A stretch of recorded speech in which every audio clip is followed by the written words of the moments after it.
പാലിൽ പ്രചാരണത്തിന് ഇറങ്ങിയ സ്ഥാനാർത്ഥിയെ തെരുവുനായ കടിച്ചു. 2ാം വാർഡ് സ്ഥാനാർത്ഥി ജാൻസി ബിജുവിനെയാണ് തെരുവുനായ കടിച്ചത്. വോട്ട് ചോദിക്കുന്നതിനിടയിൽ പൊതുവഴിയിൽ വെച്ചാണ് നായയുടെ ആക്രമണമുണ്ടായത്. പ്രവർത്തനത്തിന്റെ ഭാഗമായിട്ട് പോയപ്പോൾ ഇന്ന് രാവിലെ എനിക്കൊരു വഴിയിൽ നിന്ന് പട്ടിയുടെ കടിയേറ്റ് ചികിത്സയിൽ പോയി തിരിച്ച് വീട്ടിൽ വന്നിട്ടുണ്ട്. പ്രചരണത്തിന് വൈകുന്നേരം ഇറങ്ങണമെന്നാണ് ഞാൻ കരുതിയിരിക്കുന്നത്.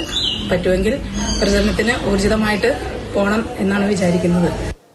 നിതിൻ തോമസ് ചേരുന്നുണ്ട്. നിതിൻ, വല്ലാത്ത കാലമാണല്ലോ ഈ സ്ഥാനാർത്ഥികൾക്ക് വോട്ട് ചോദിച്ചു പോലും ഇറങ്ങാൻ കഴിയാത്ത രീതിയിൽ നായയുടെ ശല്യം. ഇത് എവിടെ വെച്ചായിരുന്നു? ബൈസൺ വാലി 2ാം വാർഡ് സ്ഥാനാർത്ഥിയാണ്, UDFന്റെ 2ാം വാർഡ് സ്ഥാനാർത്ഥിയാണ് ജാൻസി ബിജു. ഇന്ന് രാവിലെ ബൈസൺ വാലിയിലൂടെ തന്റെ വാർഡിൽ പ്രചാരണത്തിന്റെ ഭാഗമായിട്ട് വോട്ട് ചോദിക്കുന്നതിനിടയിൽ പൊതുവഴിയിൽ വെച്ചിട്ടാണ് ഇത്തരത്തിൽ നായയുടെ ആക്രമണം ഉണ്ടായത്. ഈ തെരുവ് നായയുടെ ആക്രമണങ്ങൾ സംബന്ധിച്ചിട്ട് പല തവണ നമ്മൾ പല രീതിയിലുള്ള വാർത്തകളും പല നാട്ടിൽ നിന്നുമുള്ള വാർത്തകളൊക്കെ തന്നെ നമ്മൾ കൊടുത്തിട്ടുള്ളതാണ്. ഈ സ്കൂൾ കുട്ടികളെ നായ കടിക്കുന്നത്, അത്തരത്തിൽ ഒരുപാട് വാർത്തകൾ നമ്മൾ ചെയ്തിട്ടുള്ളതാണ്. അതില് ഒരു പുതിയൊരു വാർത്തയാണ് ഇപ്പോൾ ഇത്തരത്തിൽ പ്രചാരണത്തിന്റെ ഭാഗമായിട്ട്. ഇനിയിപ്പോൾ ഒരു പ്രചാരണ കാലമാണ് ഇനി അങ്ങോട്ട് വരുന്നത്. ആ സമയത്ത് വാർഡിൽ മത്സരിക്കുന്നവരായാലും രാഷ്ട്രീയ പാർട്ടിക്കാരായാലും ഇത്തരത്തിൽ തെരുവുകളിലൊക്കെ തന്നെ ഇറങ്ങുന്ന ഒരു സമയമാണ്. അത്തരത്തിലൊരു പ്രചാരണത്തിന്റെ ഭാഗമായി ഇറങ്ങിയപ്പോഴാണ് 2ാം വാർഡ് സ്ഥാനാർത്ഥിയായ ജാൻസി ബിജുവിന് തെരുവുനായയുടെ കടിയേറ്റത്. ഒപ്പമുണ്ടായിരുന്ന ഭർത്താവ് ബിജുവിന്റെ അവസരോചിതമായ ഇടപെടലിനെ തുടർന്നാണ് നായയെ പെട്ടെന്ന് തന്നെ തുരത്തിയത്. കാലിന്റെ ഭാഗത്താണ് ജാൻസി ബിജുവിന് കടിയേറ്റത്. തോമസ് ആണ് വിവരങ്ങൾ നൽകിയത്. കന്നഡ നടിയെ പീഡിപ്പിച്ച നിർമ്മാതാവ് അറസ്റ്റിലായി. AVR ഗ്രൂപ്പ് ഉടമ അരവിന്ദ് വെങ്കടേഷ് റെഡ്ഡിയാണ് ബംഗളൂരുവിൽ അറസ്റ്റിലായത്. 2022-ൽ ശ്രീലങ്കയിലെ ക്രിക്കറ്റ് ടൂർണമെന്റിനിടെ സ്നേഹം നടിച്ച് ഉപദ്രവിച്ചുവെന്നാണ് പരാതി. റിയൽ എസ്റ്റേറ്റ് വ്യവസായി Maharaja Bellary tuskers cricket team ഉടമയുമാണ് അരവിന്ദ്. KB ശ്രീധരനുണ്ട്. ശ്രീധരൻ, എന്നായിരുന്നു ഈ പരാതി നൽകപ്പെടുന്നതും അറസ്റ്റ് ഉണ്ടാകുന്നതും ഈ കേസിന്റെ പശ്ചാത്തലം സംബന്ധിച്ചും?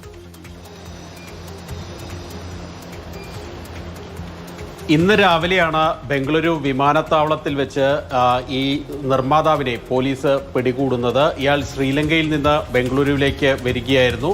തുടർന്ന് ഇയാളെ പോലീസ് അറസ്റ്റ് ചെയ്യുകയാണ് ചെയ്തത്. ഏതായാലും ഈ സെലിബ്രിറ്റി ക്രിക്കറ്റ് ലീഗുകൾ സംഘടിപ്പിക്കുന്നു, അതിൻ്റെ പ്രമുഖ സ്പോൺസറൊക്കെയായിരുന്നു ഈ അരവിന്ദ് വെങ്കടേഷ് റെഡ്ഡി എന്ന് പറയുന്ന ഈ നിർമ്മാതാവ്. AVR ഗ്രൂപ്പിൻ്റെ ഉടമയാണ്, സ്ഥാപകനാണ്. ഇങ്ങനെ ഈ സെലിബ്രിറ്റി ക്രിക്കറ്റ് ലീഗിന്റെ ഭാഗമായിട്ടാണ് ഇയാൾ ശ്രീലങ്കയിൽ സംഘടിപ്പിച്ച ഒരു മാച്ച് ഉദ്ഘാടനത്തിന് അല്ലെങ്കിൽ അതിൻ്റെ മുഖ്യാതിഥിയായിട്ട് ആദ്യം ഈ നടിയെ ശ്രീലങ്കയിലേക്ക് കൊണ്ടുപോകുന്നത്. പിന്നീട് ഇരുവരും തമ്മിൽ അടുപ്പത്തിലായി. പിന്നീട് പക്ഷേ അതിനിടയ്ക്ക് ഇരുവരും തമ്മിൽ തർക്കത്തിലാവുകയും അടുപ്പം മാറുകയും ഇയാൾ വീണ്ടും നടിയുമായി അടുക്കാൻ ശ്രമിച്ചെങ്കിലും നടി അത് വകവെച്ചില്ല. തുടർന്നാണ് അത് വൈരാഗ്യമാകുന്നത്. സോഷ്യൽ മീഡിയയിൽ ഉൾപ്പെടെ ഈ നടിയുടെ ചിത്രങ്ങൾ മോർഫ് ചെയ്ത് പ്രചരിപ്പിച്ചു തുടങ്ങിയ കാര്യങ്ങളൊക്കെ ഇയാൾ ചെയ്തിരുന്നു. ഇതുകൂടാതെ പലരോടും നടിയെപ്പറ്റി മോശമായി സംസാരിക്കുകയും അവർക്കെതിരെ ഒരു ലോബിയിങ് ആരംഭിക്കുകയും ചെയ്തു. ഇതിനൊടുവിലാണ് നടി പരാതിയുമായി പോലീസിനെ സമീപിക്കുന്നത്. 5 ദിവസം മുൻപാണ് ഗോവിന്ദരാജനഗർ പോലീസിൽ ഈ കേസ് കൈമാറി വരുന്നത്. ആദ്യം RR നഗർ പോലീസിലായിരുന്നു കേസ് രജിസ്റ്റർ ചെയ്തത്. തുടർന്ന് പോലീസ് നടത്തിയ അന്വേഷണത്തിലാണ് ഇയാൾ ശ്രീലങ്കയിലാണെന്നറിഞ്ഞത്. ശ്രീലങ്കയിൽ നിന്ന് തിരിച്ചു വരുന്ന വഴി ഇയാളെ പിടികൂടുകയായിരുന്നു. ഏതായാലും സ്ത്രീത്വത്തെ അപമാനിക്കൽ, ബലാത്സംഗം ഉൾപ്പെടെയുള്ള കുറ്റങ്ങൾ ഇയാൾക്കെതിരെ ചുമത്തിയിട്ടുണ്ട് കോടതി. നമ്മൾ പ്രതീക്ഷിക്കുന്ന വാർത്തയിലേക്ക് കയറുകയാണ്. പാലത്തായി പീഡന കേസിൽ വിധി ഉടൻ വരാൻ പോവുകയാണ്. BJP നേതാവ് കടവത്തൂർ സ്വദേശി K പത്മരാജൻ ഉൾപ്പെട്ട കേസിൽ കുറ്റക്കാരനാണ് പത്മരാജൻ എന്ന് കോടതി വിധിച്ചിരുന്നു. നേരത്തെ തലശ്ശേരി അതിവേഗ പോക്സോ കോടതിയാണ് ശിക്ഷ വിധിക്കുന്നത്.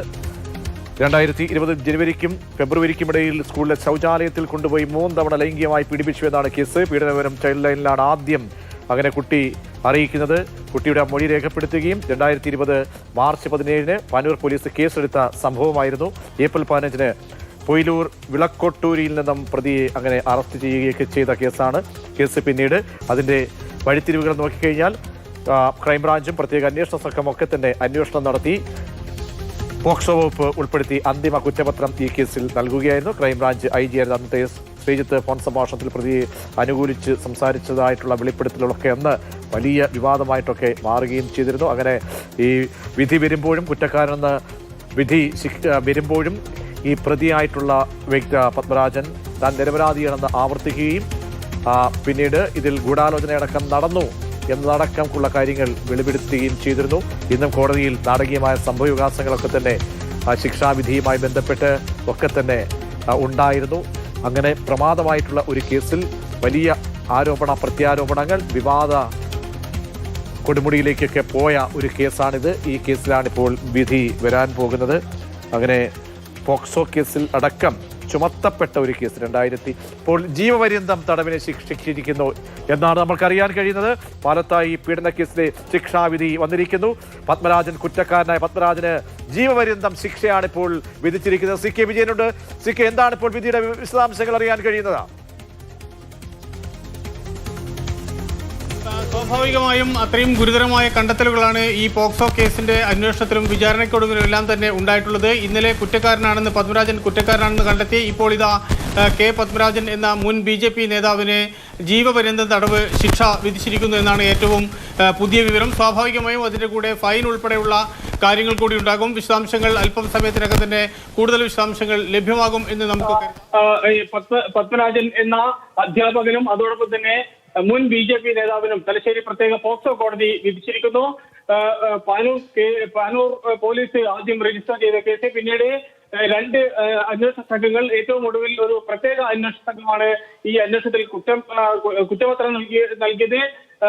പെൺകുട്ടിയെ ഈ 3 തവണയായി ഈ സ്കൂളിന്റെ ശുചിമുറിക്കും അതോടൊപ്പം തന്നെ അതിന്റെ പരിസരങ്ങളിലും വെച്ച് കുട്ടിയെ 3 തവണയായി പീഡിപ്പിച്ചിരിക്കുന്നു എന്നത് സംശയത്തിന് ഇടയില്ലാത്ത വിധം കഴിഞ്ഞ ദിവസം തന്നെ തെളിയുകയും ചെയ്തിരുന്നു. പക്ഷേ ഇന്ന് രാവിലെ വീണ്ടും കേസ് പരിഗണിക്കുമ്പോൾ താൻ നിരപരാധിയാണെന്നും തന്നെ വിട്ടയക്കണമെന്നും ആവശ്യപ്പെടുകയും അതോടൊപ്പം തന്നെ പ്രതിയുടെ അഭിഭാഷകൻ ജഡ്ജുമായി വാക്കേറ്റം വരെ ഉണ്ടാവുകയും ചെയ്ത സംഭവം രാവിലെ നടന്നതാണ്. ഏതായാലും ഇപ്പോൾ ശിക്ഷാവിധി പുറത്തു വന്നിരിക്കുന്നു.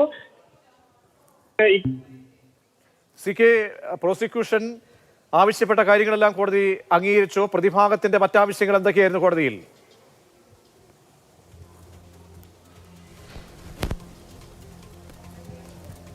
സിക്കിലേക്ക് എത്താം. പാലത്തായി പീഡന കേസിൽ അങ്ങനെ ജീവപര്യന്തം തടവിന് ശിക്ഷ നൽകിക്കൊണ്ടുള്ള വിധിയാണ് വന്നിരിക്കുന്നത്. കേസിൽ പ്രതിയായ കെ പത്മരാജൻ കുറ്റക്കാരനെന്ന് കോടതി നേരത്തെ കണ്ടെത്തിയിരുന്നു. അതേസമയം താൻ കുറ്റക്കാരനല്ല, തനിക്ക് നേരെ വലിയ ഗൂഢാലോചന തീവ്രവാദികളുടെ ഭാഗത്തു നിന്നും ഉണ്ടായിട്ടുണ്ട്, മത തീവ്രവാദികളുടെ ഭാഗത്തു നിന്നും ഉണ്ടായിട്ടുണ്ടെന്നടക്കം കോടതിയിൽ വലിയ ആരോപണങ്ങൾ ഉന്നയിച്ചു. പക്ഷേ അതൊന്നും കോടതി മുഖവിലക്കെടുത്തില്ല. പ്രോസിക്യൂഷന്റെ വാദഗതികൾ മുഖവിലക്കെടുത്തുകൊണ്ടാണ് ഇപ്പോൾ ശിക്ഷ പ്രഖ്യാപിച്ചിരിക്കുന്നത്. പാലത്തായി പീഡന കേസിൽ ജീവപര്യന്തം തടവിനാണ് ഇപ്പോൾ ശിക്ഷ വിധിച്ചിരിക്കുന്നത്. BJP നേതാവും അധ്യാപകനുമായിട്ടുള്ള പത്മരാജനെ ജീവപര്യന്തം ശിക്ഷ നൽകിക്കൊണ്ടാണ് കോടതി ഇപ്പോൾ കുറ്റക്കാരനെന്ന് കണ്ടെത്തിയ ശേഷം ശിക്ഷാവിധി പ്രഖ്യാപിച്ചിരിക്കുന്നത്. ഏറെ മാനങ്ങൾ ഉണ്ടായിട്ടുള്ള, ഏറെ വിവാദമായിട്ടുള്ള ഒരു കേസായിരുന്നു ഈ പാലത്തായി പീഡന കേസ്. പാലത്തായി പീഡന കേസ് പലപ്പോഴായി ഇത് 2020 ശേഷം പലപ്പോഴായി ഇത് ചർച്ചയ്ക്ക് വന്നിരുന്നു. രാഷ്ട്രീയമായിട്ടുള്ള മാനമടക്കം ഉയർത്തിക്കൊണ്ടായിരുന്നു പലപ്പോഴും ഇത് ആരോപണ പ്രത്യാരോപണങ്ങളിലേക്കൊക്കെ പോയത്. 2020 ജനുവരിക്കും ഫെബ്രുവരിക്കും ഇടയിൽ സ്കൂളിലെ ടോയ്ലറ്റിൽ വെച്ച് 10 വയസ്സുകാരിയെ 3 തവണ ലൈംഗികമായി പീഡിപ്പിച്ചു എന്നായിരുന്നു അന്ന് കേസ്. കുട്ടി അധ്യാപകരോടും ഒപ്പം തന്നെ ചൈൽഡ് ലൈനോടും ഉൾപ്പെടെ ഈ കാര്യങ്ങൾ അറിയിക്കുകയായിരുന്നു. പിന്നീട് പല കേസ് രജിസ്റ്റർ ചെയ്യുകയും പ്രതിയെ നാടകീയമായി തന്നെ അറസ്റ്റ് ചെയ്യുകയും ഒക്കെ ചെയ്ത ഒരു കേസിലാണ് ഇപ്പോൾ ഈ വർഷങ്ങൾക്ക് ശേഷം ഇപ്പോൾ വിധി വന്നിരിക്കുന്നത്. സി കെ വിജയൻ ചേരുന്നു എന്നാണ് മനസ്സിലാക്കുന്നത്. സി കെ, എന്താണ് വിധിയുടെ കൂടുതൽ വിവരങ്ങൾ? പ്രോസിക്യൂഷന്റെ വാദഗതികൾ എന്തായിരുന്നു ശിക്ഷാവിധി സംബന്ധിച്ച്? ഇപ്പം പ്രതിഭാഗം ശിക്ഷയിൽ മേൽ ആവശ്യപ്പെട്ട കാര്യങ്ങൾ എന്തായിരുന്നു എന്നാണ്? താൻ നിരപരാധിയാണ് എന്നായിരുന്നു ഏറ്റവും ഒടുവിൽ ഇന്ന് രാവിലെ 11 മണിക്ക് കോടതി ചേർന്ന സമയത്ത് ഇതുമായി ബന്ധപ്പെട്ട് പത്മരാജൻ എന്ന മുൻ അധ്യാപകൻ കോടതിക്ക് മുമ്പാകെ അറിയിച്ചത്. പ്രതിയുടെ വാദമുഖങ്ങളുമായി നിരത്തുന്നതുമായി ബന്ധപ്പെട്ട് ജഡ്ജുമായി വാക്കേറ്റം ഉണ്ടാവുകയും ചെയ്തു. ഇതെല്ലാം തന്നെ രാവിലെ നടന്ന സംഭവങ്ങളാണ്, ഏറ്റവും അവസാനം നടന്ന സംഭവങ്ങളാണ്. എന്നാൽ ഇപ്പോൾ 3 മണിയോടുകൂടി കോടതി വീണ്ടും ചേരുകയും ശിക്ഷാവിധി പ്രഖ്യാപിക്കുകയും ചെയ്തു. ജീവപര്യന്തം തടവും 1 ലക്ഷം രൂപ പിഴയുമാണ് ഇപ്പോൾ വിധിച്ചിട്ടുള്ളത്. ഏതായാലും ഒരു അധ്യാപകനെ സംബന്ധിച്ചിടത്തോളം തൻ്റെ ക്ലാസ് റൂമിൽ വെച്ച് അല്ലെങ്കിൽ താൻ പഠിപ്പിക്കുന്ന ഒരു പെൺകുട്ടിയെ ഇത്തരത്തിൽ പീഡനത്തിന് വിധേയമാക്കുകയും ആ കേസിൽ ജീവപര്യന്തം തടവ് കിട്ടുക എന്നത് അങ്ങേയറ്റത്തെ ഈ പറയുന്ന അധ്യാപനവുമായി തൊഴിലിനുമായി ഒരു തരത്തിലും ചേരാത്ത സംഭവമാണ്, ഒരു തരത്തിലും ഉണ്ടാകാൻ പാടില്ലാത്ത സംഭവമാണ് എന്ന് കോടതി കണ്ടെത്തിയിട്ടുണ്ട്. അതിൻ്റെ കൂടി അടിസ്ഥാനത്തിലാണ് ഇപ്പോൾ ജീവപര്യന്തം തടവ് എന്ന ഏറ്റവും കഠിനമായ തടവ് തന്നെ വിധിച്ചിട്ടുള്ളത്. വാദിഭാഗത്തിന് അല്ലെങ്കിൽ പ്രോസിക്യൂഷന് വേണ്ടി ഹാജരായ അഭിഭാഷക, പ്രത്യേക പോക്സോ കേസിലെ അഭിഭാഷക വധശിക്ഷ വരെ നൽകണം എന്ന ഉൾപ്പെടെയുള്ള അത്രമാത്രം കഠിനമായ ഒരു പ്രതികരണം വരുന്നുണ്ട്. സി കെ, തുടരാം. പ്രതികരണം വരുന്നുണ്ട് ശിക്ഷാവിധിയുമായി ബന്ധപ്പെട്ട്. ചേട്ടാ മുന്നിലേക്ക്